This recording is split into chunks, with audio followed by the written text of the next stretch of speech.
Let me ask you about the biggest news of the offseason, the Mets signing Juan Soto to the largest contract in the history of sports. As much as I anticipated him getting a monster deal, when the numbers came out that night, I was stunned. I don't know that Yeah. anyone anticipated, one, more than Shohei Ohtani's total value, and two, just the length and the size of this deal. The length, perhaps we could have guessed because he is young. No deferred money in it. Really, he got almost anything a player could have wanted in that deal.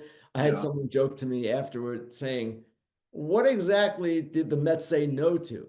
The disparity economically between the haves and the have-nots in the sport, and I'm not including the Cubs as a have-not, by the way, Yeah. that seems to be growing. People talk about a salary cap as if that would just make everything better. And I don't know that it would change all that much. We see dominant super teams in the NFL and the NBA that the players would be opposed. They don't want any restrictions on the market. And what we would have then is a work stoppage. Teams need to compete to their capabilities at a better level than they do now. Some of the smaller market teams take their revenue sharing money and don't seem to spend it on the major league club. Even some of the mid and larger market teams don't spend to their capabilities. If Chris were getting more multi-billionaires into the sport, well, good. Get more multi-billionaires into the sport, and maybe we need a new ownership class of people who are going to spend.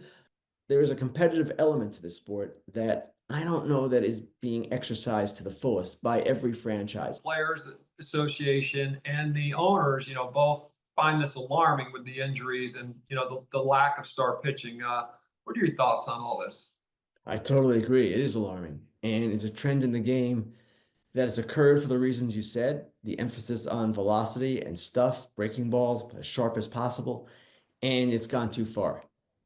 What has been lost is part of the attraction of the game that what we had or we experienced when we were younger, and that was the great starting pitcher matchup. Is that baseball recognizes that there is a problem and is seemingly willing to address the problem.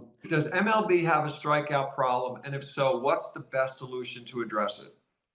Yes, it has a strikeout problem. I don't know the best solution. And the problem is kind of tied to the pitch clock. When the commissioner introduced the pitch clock, what he was talking about was not only shortening games, but he kept referring to pace of game. They want the games to move along.